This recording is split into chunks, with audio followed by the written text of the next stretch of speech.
Kindly subscribe this channel to enjoy more collection of moral stories. সময় ঘূর্ণায়মান পাহাড় এবং সবুজ সবুজের মধ্যে অবস্থিত একটি অদ্ভুত গ্রামে টিমি নামে একটি সহৃদয় যুবক বাস করত। প্রাণী এবং প্রকৃতির সাথে টিমির একটি বিশেষ সংযোগ ছিল। দেখার জন্য তার প্রিয় জায়গা ছিল মন্ত্রমুগ্ধ জাদু পুকুর, যা সোনালি আভায় চকচক করছে। একদিন রৌদ্রোজ্জ্বল দিনে টিমি পুকুরের কাছে হাঁটতে হাঁটতে তিনি একটি অদ্ভুত দৃশ্য লক্ষ্য করলেন। একটি ঝিকিমিকি সোনার হাঁস জলের উপর চমকে উঠছে। হাঁসের একটি জাদুকরী আভা ছিল এবং এর পালকগুলি মূল্যবান সোনার মতো ঝকঝকে ছিল। টিমি এই মহৎ প্রাণী দ্বারা মুগ্ধ হয়েছিল এবং সতর্কতার সাথে এটির কাছে যাওয়ার সিদ্ধান্ত নিয়েছে। তাকে অবাক করে দিয়ে সোনার হাঁস বলল, শুভেচ্ছা টিমি। আমি গোল্ডি, ম্যাজিক পুকুরের রক্ষক। আমি আপনার মতো একজন সদয় আত্মার জন্য অপেক্ষা করছিলাম, যার সাথে একটি গোপন কথা শেয়ার করা যায়। কৌতূহলী হয়ে টিমি মনোযোগ সহকারে শুনেছিল যখন গোল্ডি ব্যাখ্যা করেছিলেন যে পুকুরের যে কেউ একটি নিঃস্বার্থ কাজের মাধ্যমে তাদের দয়া প্রমাণ করার ক্ষমতা রাখে। যাই হোক, জাদুটির জন্য বিশুদ্ধ হৃদয়ের একটি টোকেন প্রয়োজন, জাদুকরী হাঁসের একটি সোনার পালক। একটি পার্থক্য করতে আগ্রহী টিমি সদয় আচরণ করার জন্য একটি যাত্রা শুরু করেছিল। তিনি তার প্রতিবেশীদের কাজকর্মে সাহায্য করতেন, গাছ লাগিয়েছিলেন এবং এমনকি অভাবীদের সাথে তার দুপুরের খাবার ভাগ করে নিতেন।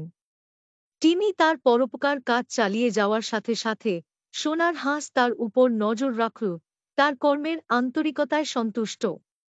একদিন টিমি যখন একজন বয়স্ক মহিলাকে মুদি বহন করতে সাহায্য করছিলেন, তখন হঠাৎ ঝড় ওঠে।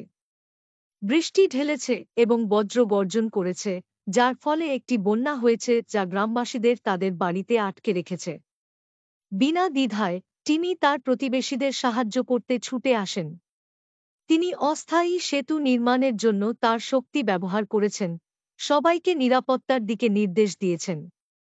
বিশৃঙ্খলার মধ্যে গোল্ডি টিমির কাছে এসে বলল, তোমার দয়া অনেকের হৃদয় ছুঁয়ে গেছে টিমি। এখন আমার সোনার পালক ছিঁড়ে তোমার ইচ্ছা পূরণ করো। কিন্তু টিমি দ্বিধান্বিত। নিজের জন্য কিছু না চেয়ে পুরো গ্রামের মঙ্গল কামনা করেছেন। তিনি নিঃস্বার্থভাবে ঘোষণা করেছিলেন, আমি আমাদের গ্রামকে ক্ষতির হাত থেকে রক্ষা করতে এবং সকলের সমৃদ্ধি আনতে জাদু পুকুরের জন্য কামনা করি। ইচ্ছা করা মাত্রই ঝড় থেমে গেল, বন্যার জল কমে গেল। গ্রামটি উন্নতি লাভ করে এবং গ্রামবাসীদের মধ্যে একতা ও দয়ার নতুন উপলব্ধি ছড়িয়ে পড়ে। এক সময়ের মন্ত্রমুগ্ধ জাদু পুকুরে এখন সোনালি হাঁসের প্রতিচ্ছবি রয়েছে, যা সম্প্রদায়ের ভাগ করা মূল্যবোধের প্রতীক।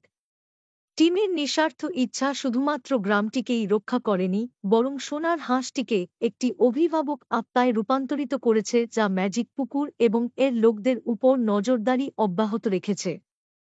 সেই দিন থেকে গ্রামটি করুণার সাথে সমৃদ্ধ হয়েছিল এবং টিমি এবং গোল্ডেন ডাকের গল্পটি প্রজন্ম থেকে প্রজন্মে চলে যাওয়া একটি লালিত গল্পে পরিণত হয়েছিল।